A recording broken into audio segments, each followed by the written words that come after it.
사랑하는 성도님 여러분, 오늘 말씀은 바울 사도가 믿음으로 낳은 아들 디모데에게 보내는 간절한 권면의 말씀입니다. 이 디모데는 2차 선교 여행 중에서 루스드라에 들렸을 때의 제자, 그리고 말씀 위에 굳게 선 하나님을 경외한 청년 디모데였습니다. 이 청년을 초대해서 앞으로 선교 여정 함께 하자, 그렇게 해서 출발하게 되죠. 바울 사도의 서신들의 대부분에 등장하고 있는 인물이기도 합니다. 훗날 에베소 교회의 지도자로 세우기도 하죠. 그런데 그 에베소 교회에 좀 문제가 있었던 것 같습니다. 바른 가르침이 또 잘 서 있음에도 불구하고 거짓 교사들이 침투해 와서 거짓 교훈들이 이렇게 흐려놓고 있는 거예요. 하나님을 향한 경건, 그럼 경건이 무엇입니까? 그런데 그 경건을 잘못 교훈하고 있는 거예요. 예수님을 믿으면 부자가 됩니다. 헌금을 많이 내면 복을 받습니다. 이와 같은 성공 신화에 대해서 가르치고 있었던 겁니다. 이런 말씀은 지금도 강단에서 선포되고 있지 않습니까? 성도들을 탐욕으로 부추겼던 거예요. 신앙생활하는 이유에 대해서, 말씀을 듣는 이유에 대해서, 이 땅에서 잘 되기를 바란다면 예배하고 봉사하고 헌금하도록 그렇게 강요했던 것입니다. 이 가르침이 성도들의 영혼들을 병들게 만드는 것이죠. 이 위험한 시대 앞에서 바울은 디모데를 향해 외칩니다. 그러나 너 하나님의 사람아. 여러분 한번 따라해 볼까요? 저는 하나님의 사람입니다. 하나님의 부름받은 사람입니다. 저와 여러분은 그렇게 하나님의 부름받은 사람입니다. 디모데에게 이와 같은 성공신화 가짜 복음 속에서 그러나 너 하나님의 사람 디모데야, 이렇게 믿음으로 낳은 아들 디모데에게 이야기하고 있습니다. 이 외침은 오늘날 세상의 가치관과 유혹 속에서 흔들리는 우리 한 사람 한 사람을 향한 주님의 강력한 부르심이자 다시 한번 하나님 앞에 결단하기를 바라는 부르심이기도 합니다. 하나님의 사람으로서 우리는 무엇을 피해야 할까요? 하나님의 사람으로 우리는 또 어떤 것을 따라가야 될까요? 오늘 말씀은 참된 경건의 삶이 우리에게 주는 영적인 유익에 대해서 보기를 원합니다. 뿐만 아니라 우리가 싸워야 할 믿음의 선한 싸움에 대해서 또 배우기를 바랍니다. 바울은 먼저 우리가 반드시 피해야 할 길에 대해서 말하고 있습니다. 탐욕의 길에 대해서 말합니다. 9절 말씀 보시면 어떻습니까? 부유함 자체가 죄는 아니에요. 문제는 부하려 하는 자들의 태도에 대해서 지적하고 있습니다. 늘 자족하지 않고 채워도 채워지지 않는 그 탐심에 대해서 지적하고 있는 것입니다.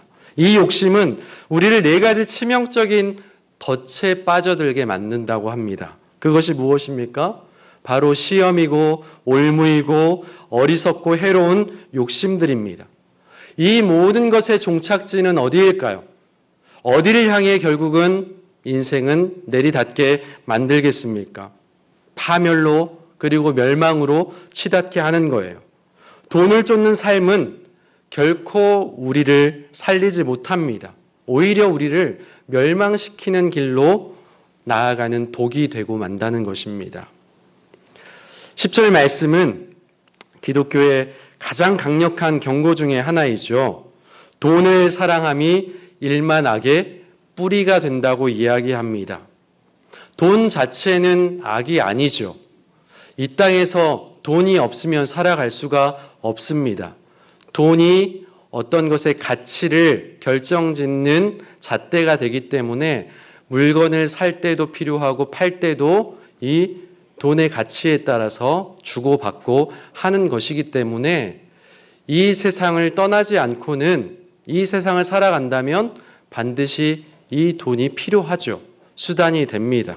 그런데 돈 자체가 아니라 돈을 사랑하는 마음, 돈을 숭상하는 마음, 그것이 바로 악의 뿌리라고 성경은 경고하고 있는 거예요. 그것이 탐심이라고 말합니다. 가져도 채워지지 않는 그 마음이 문제라는 거예요. 그게 우상숭배라고 성경은 경고하고 있는 것입니다. 돈을 사랑하는 자들은 돈이 나를 구원해 줄 것 같습니다. 돈을 숭상하는 자들은 돈이 우리 가족을 지킨다고 생각합니다.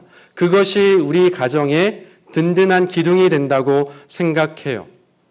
그렇게 호소하는 세상의 거짓 선동에 쉽게 미혹이 되면 우리의 믿음은 거기서부터 멀어져 가는 것입니다. 믿음에서 멀리 떠나게 되는 거예요. 한 미국의 작가가 황금을 찾는 광부의 모습을 그리면서 이것을 표현한 후에 이렇게 말합니다. 이 사람들은 평생 황금을 찾도록 그렇게 자기 일생을 다 바쳤는데 결국 그 수중에는 황금이 남겨진 게 없다.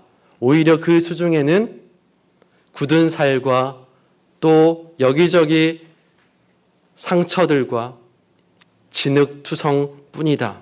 그들의 손에는 황금을 찾기 위해 파헤친 그 아픔과 상처들 뿐이다. 이렇게 말합니다.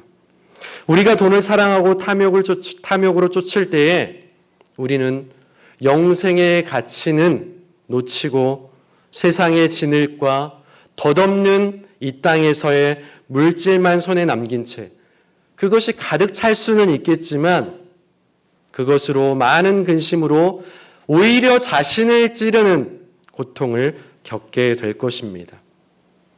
탐심은 결코 만족을 주지 못합니다. 탐심은 늘 부족하다고 생각하게 만들어요. 그 생각이 우리를 파멸로 이끌어 나아가는 것입니다. 거짓 복음이 바로 이와 같습니다.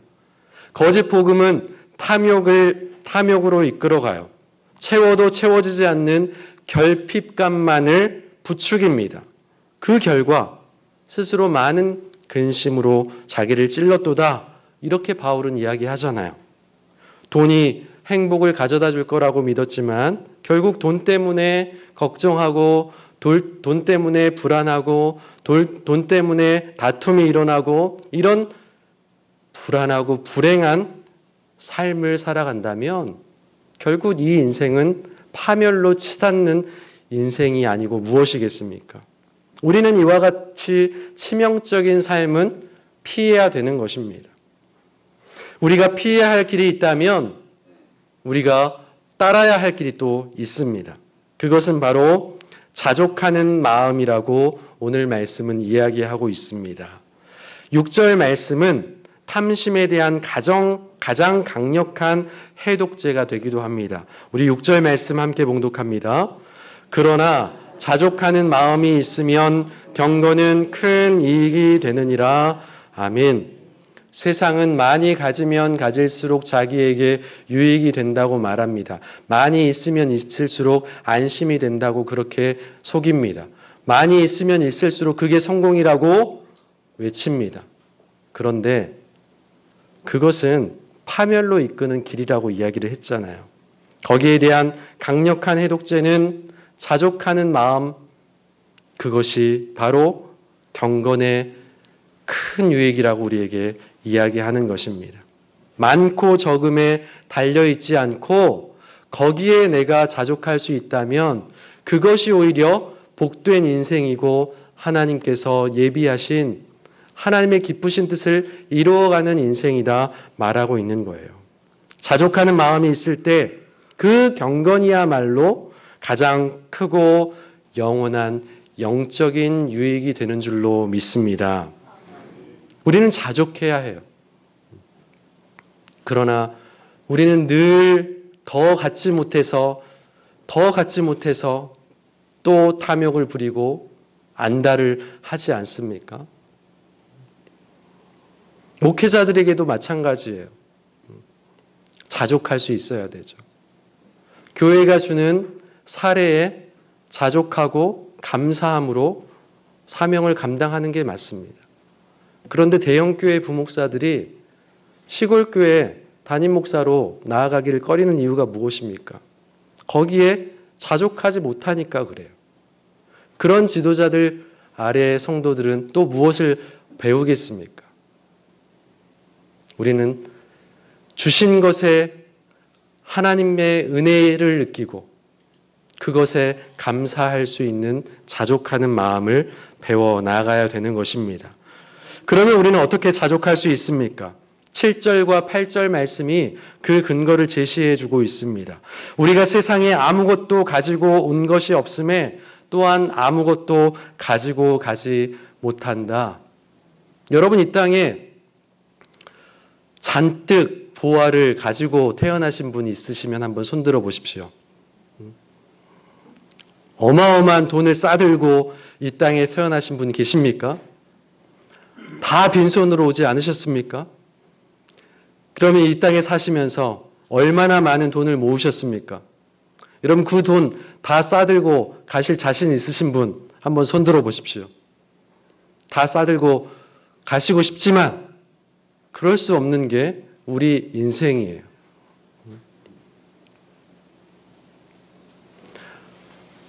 아무것도 없이 태어났고 또 아무것도 없이 하나님께 나아가는 것이 우리의 인생입니다. 그러기에 우리는 지금에 자족할 수 있는 거예요. 아무것도 없이 태어났는데 이처럼 입혀주시고 먹여주시고 또 귀중한 공동체, 동역자를 허락해 주신 것, 얼마나 큰 은혜입니까? 얼마나 놀라운 하나님의 섭리입니까? 이 사실을 깨달을 때 우리는 현재 가진 것에 만족할 수 있는 거예요. 현재 먹을 것과 입을 것이 있은 즉 그걸로 족한 줄 알게 되는 것입니다. 여러분, 이 자족함은 포기하라고 말씀드리는 게 아니에요. 단순한 포기를 말하는 것이 아닙니다. 이것은 모든 것의 원천이 바로 하나님이시군요. 이것을 믿는 믿음에 비롯된 고백입니다. 나를 이 땅에 태어나게 하셨고 나의 필요를 아시고 나의 상황을 나보다 더 잘 아시는 하나님이 계시기에 내가 두려움이 없습니다. 내가 부족함이 없습니다. 이것이 나에게 족합니다 하는 믿음의 고백인 것입니다. 40년 광야 생활 동안 이스라엘 백성들 만나와 메추라기로 먹이시고 입히시고 살려주시지 않으셨습니까? 불안했던 마음, 소유를 의지했던 마음이 변하여서 죽음 앞에서도 생명의 하나님을 의지하는 사람으로 변화하게 만드는 것이 자족하는 마음이에요. 저 여러분이 이 자족하는 마음을 배우며 품기를 바랍니다. 모든 것이 주님의 은혜입니다. 모든 것이 하나님의 선물입니다. 이것을 아는 마음이 바로 참된 경건이라고 디모데에게, 아들에게 바울은 권면하고 있는 겁니다. 이 마음이 우리를 그리스도께서 내주하시는 경건한 사람의 옥토가 되게 만드는 것입니다. 이제 바울은 이 모든 교훈을 종합하여 하나님의 사람에게 마지막이자 가장 중요한 명령을 내리고 있습니다. 11절 말씀, 오직 너 하나님의 사람아, 이것들을 피하고, 무엇을 피하라는 것입니까? 돈을 사랑하는 그 탐심을 피하고 부하려고 애쓰고 노력하고 하나님에게서 떠난 그 가치관으로 살아가는 것을 피하라고 말합니다. 적극적으로는 의와 경건과 믿음과 사랑과 인내와 온유를 따르며 나아가라 말씀합니다. 우리는 하나님과 관계가 끊어진, 우리의 죄로 말미암아 끊어진 하나님과 원수된 관계였습니다.